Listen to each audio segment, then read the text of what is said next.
Hey there, Orioles fans. Today is Thursday, April 14th, 2022, and welcome back in to the Locked On Orioles podcast, part of the Locked On Podcast Network, your team every day. As always, I'm your host, Connor Newcomb, and coming up on today's episode, we will recap the action from another Orioles loss that came on Wednesday night at the Yard. I was in the ballpark for the first time this season as the Orioles fall 4-2 to the Milwaukee Brewers. Get you the 5 things you need to know from that game, including John Means leaving with injury. The latest update I have on that and what it could mean for the Orioles moving forward. And we'll talk about a little bit more injury news from some pretty big name prospects that came out on Wednesday as well. But that's all coming up on this episode of the Locked On Orioles podcast. You are Locked On Orioles, your daily Baltimore Orioles podcast. Part of the Locked On Podcast Network, your team every day. So the O's lose another tough one on Wednesday night by a final score of 4-2 to the Milwaukee Brewers, as the Brewers take 2 out of 3 from the O's in the series that opened the home season for the Orioles, and the O's now 1-5 on the year through their first 6 games. And want to get to the 5 things you need to know from the Orioles' loss to Milwaukee. But first, just wanted to thank you for making Locked On Orioles your first listen of the day. Locked On Orioles is free and available on all podcast listening platforms. If you listen on Apple Podcasts, we thank you so much. Leave a rating and a review on the Apple Podcast page if you can. We're getting close to 100 ratings and reviews. That really helps so we get that number up there. Also, if you're on Spotify, you can leave a rating now as well. And then the big one, we're on YouTube right here. You can watch us here. Make sure to hit that red subscribe button. Like, comment, subscribe, as they say here on YouTube. It would really, really help us out here on the pod. But again, just wanted to thank you for making Locked On Orioles your first podcast listen of the day. And for your first listen today, we start with another Orioles loss. 4-2, they lose it to the Milwaukee Brewers as the Brewers get 2 in the top of the 9th inning to go on to win the game. And of course, we got to start with the big unfortunate news from the game. The first thing you need to know is that John Means left this start with injury. The Orioles called it left forearm tightness, as Means left the game after 4 innings of work. And now, as soon as he left the game, really, I was sitting out by the bullpen. As soon as I saw Joey Crable start warming up in the bottom of the 4th, I knew something was wrong, because Brandon Hyde had said before the game that the plan for Means was to throw at least 5 or 6 innings and get up around 80-plus pitches, of course, after he threw 4 innings on opening day against the Rays. And yeah, he gave up 2 runs in the second, but he went 3 up, 3 down in the third, 3 up, 3 down in the fourth. He had retired 7 in a row as that 4th inning ended, and his pitch count was at 51. His final total on the day was 4 innings, 2 runs, 2 hits, 2 Ks, a walk, and those 51 pitches. And so he basically said, he had looked really good except for that second inning when he gave up the 2 runs. You're thinking, oh, he's easily going to get through 5 or 6 today. Then Crable starts warming up. Crable comes into the game, and then we hear during the game that it was left forearm tightness. So I'll get to more on that a little later in this episode, but obviously the big thing from this is that John Means left this game with an injury. Now, the second thing you do need to know is that for the most part, the bullpen did step up when called upon because of this injury. It started with Joey Crable, who threw that scoreless 5th inning. He's had 4 scoreless innings to start this season. Dylan Tate had a nice little rebound outing with 2 scoreless innings out of the pen, allowed a hit, got a strikeout as well through just 17 pitches. The sinker was good for Dylan Tate, and he got some good grounders. Now, something to watch for Tate is in his last outing, his velo was down to 91 when he was more like 94, 95 this offseason and early in the season. Brandon Hyde said it was a little bit of a mechanical issue. Well, the fastball velo was at least back up. It was a 93.3 average. He topped out at 95, so the velo was back up for Dylan Tate on the sinker, which is definitely a good sign and helped him get those 2 scoreless innings. Then we saw Felix Bautista have another scoreless inning, and it wasn't his best stuff, but he had a really good looking strikeout, got a double play for the O's. But I said almost everybody was lights out like the bullpen has been. Jorge Lopez was not. He entered the game in the 9th after the Orioles tied it in the 8th and went just 2/3 of an inning, allowing 2 runs on 3 hits, a strikeout, and a walk through 29 pitches. Couldn't even finish the inning. Had the Paul Fry to come in, walk a batter, and then get out of a bases loaded jam in the 9th just to keep it 4-2. But for Lopez, the stuff didn't seem as crisp as it was, especially when he locked down the save Monday and the Orioles only win so far this season. I mean, what we saw from Lopez, 29 pitches, 15 sinkers, 8 changeups, and 6 curveballs. And, the sinker velo was pretty good. I mean, he was averaging 98. He topped out. He threw one pitch 99.5 miles an hour. I mean, he almost hit 100. So the velocity was still solid, but he just left a couple of pitches over the middle of the plate. And, he was obviously hurt by the Colton Wong triple where the Orioles were swung around the other way in the outfield that allowed the Brewers to take the lead. I wouldn't worry too much about Lopez in that spot. I like that the velo was up. He was mixing his pitches. Just wasn't his best day on the mound. Third thing you need to know from this one is that, the Orioles did finally at least get a little bit of something going with runners in scoring position. It came in the 8th inning after Corbin Burnes, the reigning Cy Young winner, just absolutely dominated the Orioles. 7 scoreless innings, 3 hits, 1 walk, and 8 strikeouts for Burnes in this start from Milwaukee. And then they went back to Devin Williams, who, of course, gave the Orioles fits on Tuesday night after Williams loaded up the bases with no outs in the 8th, trying to hold a 1-run lead. Ended up striking out 3 Orioles in a row to get out of that 8th inning and keep it a 1-run Brewer lead. Of course, they won that game 5-4 on Tuesday night. Williams comes back out, and what does he do? Mateo singles. He walks Bemboom. Got to give credit to Anthony Bemboom, who had a hit in this game early against Burnes and then drew a fantastic, I believe, 10-pitch walk against Williams to get the first 2 on.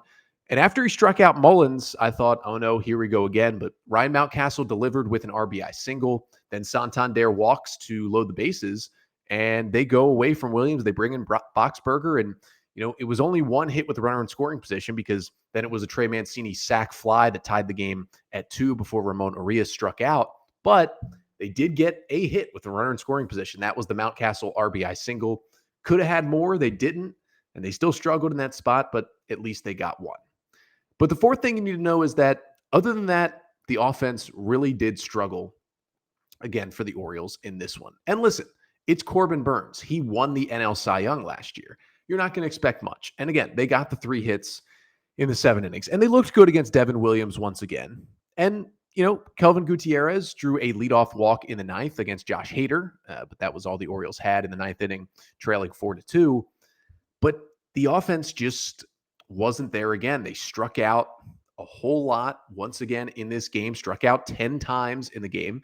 Surprisingly, Hader didn't strike anyone out in the 9th, but of course Burnes had 8 and Williams and Boxberger each had 1. But the Orioles have struck out, over 60 times through 6 games. That is a ridiculous pace that they are on.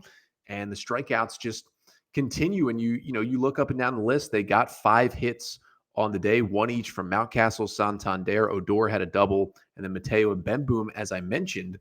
But, they're not even squaring the ball up at that crazy hard. I mean, Arias did have 2 hard hit balls. Mullins had 2 hard hit balls, and those 2 guys did combine for an 0 for 8, so they got a little unlucky on the day. But at the end of it, somebody's got to step up in this offense, and you kind of look down the lineup right now. I mean, Anthony Santander is the only guy with an OPS over 750. He's the only guy hitting over 300 right now through these 6 games. He's hitting 400 with a 1,300 almost OPS after a 1-for-2 day with a walk as well. But the rest of the lineup kind of struggling. I mean, Mountcastle has been the second best hitter. And besides him, I mean, you're looking at probably Mullins and then Mateo as the next 2 guys, and they've struggled a little bit too. So somebody's really got to step up in this lineup. And then the 5th and final thing that you need to know from this one is that, it was fun for me to be at the ballpark. And at the very least from this series, the Orioles competed really well in 3 games with a team that won the NL Central last year and is a legitimate World Series contender this year with the pitching they have.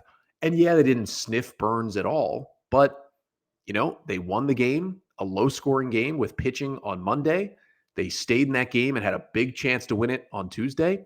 And this game was tied 2-2 after 8 here on Wednesday night. And yeah, Lopez didn't get it done, and it was fun to see him score 2 and then not so fun to see him immediately give it up. But it was at least nice to see the Orioles in 3 games, winning 1. They had a legitimate chance to sweep this series over the Brewers. So hopefully that moves forward positively as the Yankees come to town this weekend. But Those are the 5 things you need to know from the Brewers' 4-2 win over the Orioles. But obviously, the number one thing I talked about, that is the biggest thing you need to know. John Means leaving with left forearm tightness. And if the Orioles don't have John Means, it could get ugly once again this year. We'll talk about potential ramifications and the latest updates on Means in just a second. But speaking of John Means, listen, if they don't have John Means, the Orioles over-under at betonline.net, which is set at 62.5 wins for the season, you might want to be looking at the under if John Means has to miss any extended amount of time for the O's. But it's not just the win totals. You can bet on over at betonline.net. You can get all of your baseball wagering, all your NBA playoff wagering, the play-in games starting the last couple of nights. You can get NHL wagering as well over there at betonline.net. It's not just, your classic betting. You've also got, you can check the score over there. You can listen to podcasts over there. You can get your sports news at betonline.net. They truly have everything for every sports fan, whether you're into betting or even if you're not, betonline.net is the spot to be. So again, that is betonline.net, where the game starts.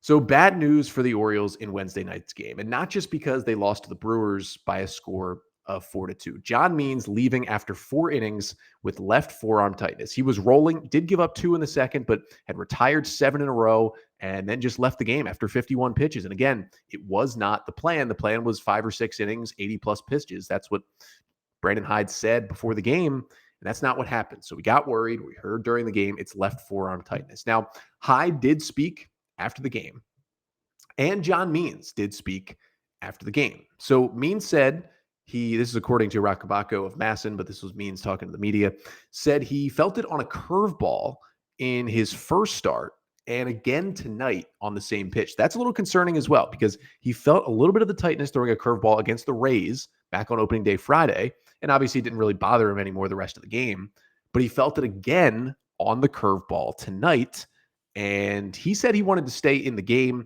but they took him out because a precaution.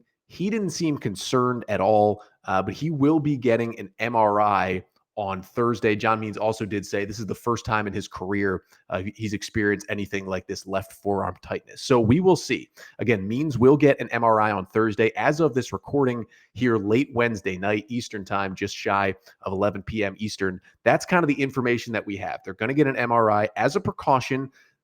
Means not super worried about it right now. And Means said he hopes to start throwing again in a few days. I would bet at the very least he misses 1 start. I would say, just to be cautious with your ace, he's probably guaranteed to miss at least his next start. So the Orioles are going to have to go somewhere, at least for that next start. I would probably look at the roster and say Alexander Wells would probably kind of slot in and get a start there for the Orioles, or maybe Kyle Bradish. Bradish did pitch well for Norfolk on Tuesday night through 4 scoreless innings, struck out 6. But at the end of the day, it's a little concerning for John Means. And that's where I kind of wanted to get to because, the Orioles went a pretty long time without John Means last season. And it was rough. And it didn't help that the Orioles were also without Bruce Zimmerman, their second best starter, for that same amount of time that Means was out. Things got ugly, uglier than they should have been for Orioles starting pitching in 2021. It could get like that again because what I talked about in Wednesday's episode, got a lot of blowback for that episode, but what I talked about was the Orioles didn't do enough to supplement the major league roster in free agency this offseason. One of the things I talked about was just getting another veteran starting pitcher. Yeah, it was nice to bring in Jordan Lyles, but there were better options out there than Jordan Lyles that would have costed around that same $7 million that they gave him. And I mentioned guys like Johnny Cueto and Michael Pineda and Chris Archer as names that would have cost less than $10 million for 1 year and could have helped you out in specifically this scenario. And I know the Orioles did eventually bring back Matt Harvey on a minor league deal, and he's ramping up, and maybe he'll be ready to go soon to take Means' spot if he misses extended time. But, if Means misses 1 start, maybe 2, it's not the end of the world, and they're cautious with him. But if he has to go on a longer IL stint, if he misses a couple weeks, if he misses more than a month, if he misses, that 2-month stretch that he missed last year, the Orioles are not ready to supplant that, especially because they have clearly shown that despite how good these guys are, they still want Grayson Rodriguez to get starts in AAA. They still want Kyle Bradish to get starts at AAA. And DL Hall is not ready yet. He's still at extended spring training in Sarasota. Even when he comes up, he might go to Aberdeen first for a start. Then he'll work at Bowie before finally getting to Norfolk to, finally make some AAA starts for the first time in his career. So he's far away for the Orioles. Their next options were Spencer Watkins, who's already in this rotation now, apparently. Alexander Wells, who got called up but hasn't pitched yet. I guess he's kind of the next option. And then you also still have Zach Lowther down at AAA as well as an option. And then whenever Matt Harvey seems to be ready. But at the end of the day, those are your options. And you've got a couple other names. You've got Chris Ellis down in AAA. He certainly will be looked at if the Orioles have to bring somebody up. And, maybe Keegan Aiken goes back into the rotation. But remember, Dean Kramer is also on the injured list, so he's not an option. Maybe Mike Baumann would get a start, but then you have to shuffle things around and still add pitchers. At the end of the day, it would have helped to have more veteran depth in starting pitchers, and Michael Elias didn't do it this offseason, and now it's going to hurt him even more if Means has to miss time. And maybe everything's fine. Maybe, the MRI is clean. Maybe he just misses one start, and then, maybe doesn't even go on the injured list. They just, push back his next start and he pitches and all is fine. But there's also a scenario where, it's not a long-term Tommy John type injury, but he has to miss 6 weeks or something. 6 weeks without John Means on this roster, I do not like the look of that. And so things could get interesting for the Orioles if they're without John Means, but obviously we'll have the updates on that MRI on tomorrow's episode. He will be getting that on Thursday. Maybe by the time you're listening to this, he already got the MRI and you know the results, but don't know it right now as I'm recording here again, just shy of 11 p.m. Eastern time on Wednesday night. And we'll see, but hoping the best for John Means, but obviously was scary with him. Every year he's missed some time with injury, and here it is again for John Means. But he wasn't the only guy in Orioles land with some injury news to come out on Wednesday. And coming up in just a second, we'll get to some minor league injury news for the Orioles with some big names, some of them returning to the field, some getting close to returning to the field, and another who is off the field once again as injury woes continue. And so let's start there with the guy who is off the field.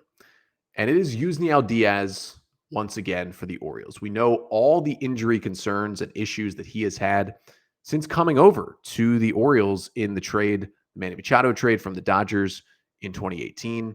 And once again, Diaz is on the injured list at AAA Norfolk. Diaz came up lame early in the game on Tuesday night for Norfolk, really in the second inning, I believe.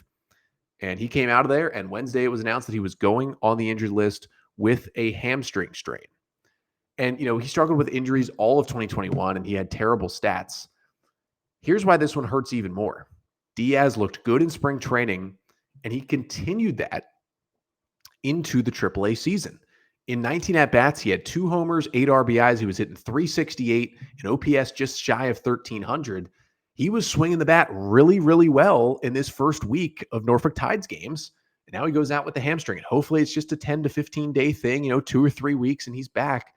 But just another injury to add to the board. And, it's not exactly the most clear path to the big leagues for a corner outfielder right now for the Orioles, because with Hayes, Mullins, Santander, and obviously McKenna there, and they've already sent DJ Stewart back down to AAA. And with the pitching they're going to need potentially with Means out, they're going to be calling up more pitching and not more hitters. And with the fact that Robert Newstrom is looking good early in the year, he's some competition. But it's just unfortunate to see Yusniel Diaz back on that AAA injured list. We wish him the best, obviously. But, man, it just stinks. It stinks for him. It stinks for Orioles fans. It stinks for the Orioles, especially because of how well he was hitting. So hopefully it goes well for him. But in terms of an outfielder at AAA, as Diaz leaves the field, Kyle Stowers returns to the field, which was a big, big sign for the Orioles. In one of those first games last week for Norfolk, he got hit on the hand by a pitch, had to leave the game, and they said it was day-to-day, but he missed about a week. But Kyle Stowers did return to the Norfolk lineup on Wednesday. That is huge. Obviously, a top 10 Orioles prospect, Orioles co-minor league player of the year with Adley Rutschman in 2021 for the outfielder who they scooped up back in the third round in 2019 out of Stanford. And listen, Stowers has a great bat, home run power from the left side. He's next in the pecking order of outfielders. We're going to see him in the big leagues at some point this year if he's healthy, and it is huge that he is healthy and back in the lineup again. And he didn't skip a beat. He gets back in the lineup against Scranton Wilkes-Barre in Norfolk's game on Wednesday night and has a 1-for-3 with an RBI double, also draws 2 walks, and just right back in the fold. And another good sign was, sometimes when guys have any kind of injury, you might DH him for the first couple games back. Nope. He was right back in right field defensively as well. So really good news for Kyle Stowers there, and excited to continue to watch him hit in that Norfolk lineup. And then, we'll see. It could be, June at the earliest. Maybe if there's a Santander trade or something like that, we could see Stowers pretty early, to be quite honest with you. And I'm excited to get to see him in the big leagues. But the last piece of Orioles minor league injury news, of course, has to do with the biggest name in the minors for the Orioles, and that is Adley Rutschman, who we haven't seen since basically the first week of spring training. Went out with a tricep strain. The Orioles said, they'd shut him down for 2 to 3 weeks, and then he'd start resuming baseball activities. So he has started baseball activities again. Rockabaco reporting earlier today that Adley Rutschman is continuing to progress and take BP as well. So he's throwing and he's hitting. Brandon Hyde said Adley is, quote, improving every day, and said, quote, swinging the bat, taking coach's BP, doing a throwing progression. All of that is going extremely well. So that's a good sign. Adley is back to doing kind of all the baseball activities he needs to do after that tricep injury. The kind of flip side of that is that, we thought best case scenario, he'd be back on the field by now, whether it was AAA or the majors, probably AAA, but we thought he'd be back on the field by now. That has not happened. Now, the next step is get him on the field in games. It'll be interesting to see if he goes on any kind of rehab assignment or if the O's just send him right to AAA Norfolk. And then it'll be interesting to see how long he's in AAA Norfolk before he goes to the big leagues, because once he's in Norfolk, they're going to call it a rehab assignment.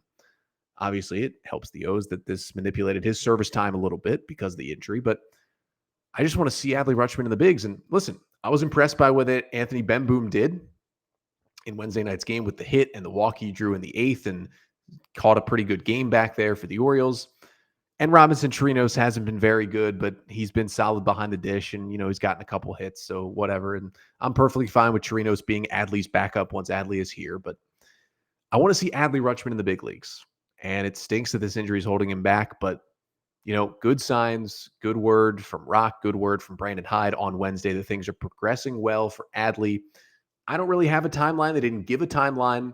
I'm telling you, he's not coming right to the big leagues. Whenever he's ready for games, at the very least, he's going to go to Norfolk for a bit. The question is just how long, but hopefully sooner rather than later, we'll get to see Adley Rutschman back on the field. And hopefully, I'm going to say the hopeful date is May 1st. Let's say the hopeful date is May 1st to see Adley in a big league uniform for the Orioles.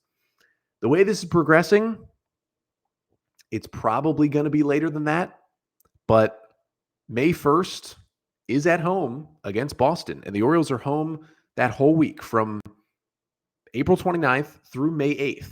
The Orioles have a long homestand. They're a 10-game homestand. I think maybe get tickets to one of those games, because I think if all continues to progress really well, I think best case scenario, we could see Adley in the bigs during that 10-game homestand to make his debut, but hopefully he can just stay healthy and we can see the best prospect in baseball get back on the field. But that'll do it for today's episode. Of course, the Orioles are off today. They've got the off day in the middle of the homestand before the New York Yankees come into town tomorrow for a 3-game weekend series. Orioles trying to look for win number 2 on the season. Of course, the Yankees were just blasted last night by Vlad Guerrero and the Jays. Vladdy hitting 3 home runs at Yankee Stadium in a Blue Jays victory. We'll see how the Yankees respond when they come to Camden Yards this weekend. And we'll be back for one more episode this week coming up tomorrow. I will preview the 3-game weekend series between the Orioles and the Yankees. We'll talk about John Means' MRI results and what it means for him and for the Orioles moving forward. And we'll talk a little Orioles minor league baseball in tomorrow's episode as well, because we'll be about a week into the minor league season, talk about who's hot in the farm system so far in 2022. But that's all coming up on tomorrow's pod. Until then, I'm Connor Newcomb, And this has been the Locked On Orioles podcast, part of the Locked On Podcast Network. Your team every day.